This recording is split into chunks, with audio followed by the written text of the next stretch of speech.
You know, we have become so obsessed with motion pictures and television that we have forgotten that some of the great moments of life have been caught on still pictures.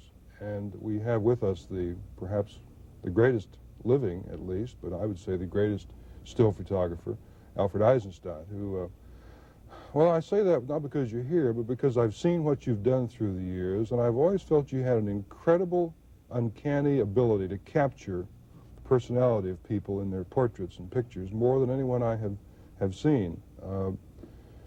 I don't know why that is. I'm not sure you can answer why. Probably because people have to like me. I like much more to click with my, not with my camera, but I have to click with people. What do you have to be a friend of people, you know. They have to like me, and this is probably the reason why people appreciate me. But I've seen you do pictures where I don't think you had time for people really to get to know you, that you still caught the essence of what they were. So it must be more than that. It must be, at the very least, a mastery of your camera and how to use it with light and the angle and everything. The camera is, I think, not the important item in my approaching people.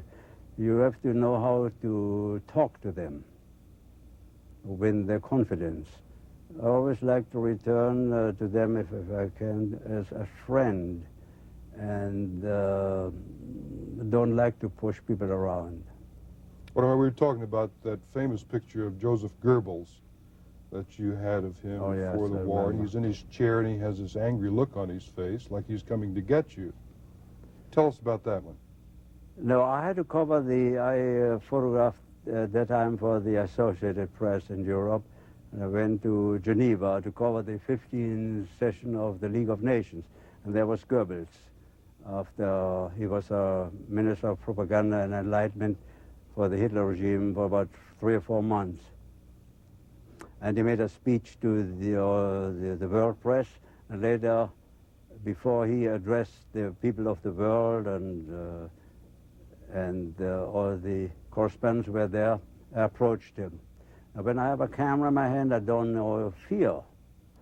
So he looked at me very intently. But 2 weeks later, 2 people of his inner guard came to my apartment and said they wanted to arrest me, but they only wanted pictures of them and him together. Really? Yes. Were you in Hitler's presence many times? Oh, I photographed the first meeting of Hitler and Mussolini in Venice on June the 13th, 1934. It's so difficult to try and capture your distinguished career with so many pictures, but I'm just going to ask you some random names. I'm sure I'll hit most of them you've photographed. Henry Kissinger. Oh, oh, you mean Kissinger in this book where he got a haircut? I said, Dr. Kissinger, you know, when was it done? Several years ago, you know. I had an appointment with him, and I said, look, when he was still the security advisor, I think, for, was it Nixon or Ford? I don't know when it was in this book. Yeah. His car picked me up, and later on we both drove to the White House. And I said to him, you have a breakfast with Mr. Robert McNamara. Can I photograph him? I give you only 2 minutes. 2 minutes too long. I need only 1 minute. Oh, fine. Then your staff told me you have a haircut in the basement of the White House. Who told you this? Says a good reporter, also photographer, has to have sources. Right. I said, before you answer yes or no, tell you why I want to photograph. I said, any normal human being will snooze or sleep and do nothing. But I am told that you work while your hair is being cut. You may come at 12 o'clock, he said. That's the reason that picture is that. All right. Marilyn Monroe, what was she? Now, Marilyn Monroe I photographed about 6 months before she married Joe DiMaggio. She was very tiny, very nice, and nervous. But my great friend is naturally Sophia Loren. She's the easiest to work. She's a good friend of mine. And she is as beautiful in person as she is in photographs. Yes. Oh, she's even more beautiful and nicer than she appears in pictures. The most difficult man I ever photographed in my life was Ernest Hemingway. Really?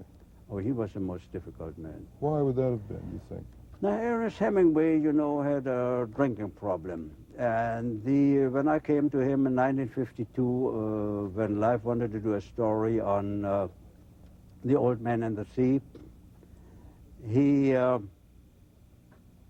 approached me only in some shorts and was absolutely bare-chested and half nude.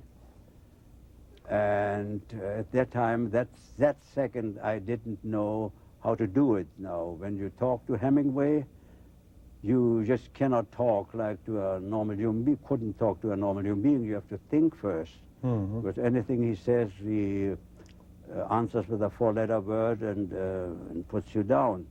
So he couldn't believe that I didn't want to photograph him in his hairy chest and this beautiful body. Really? You see, to me, he was like this. Marlene Dietrich, Rita Garbo, anybody else, they love my body.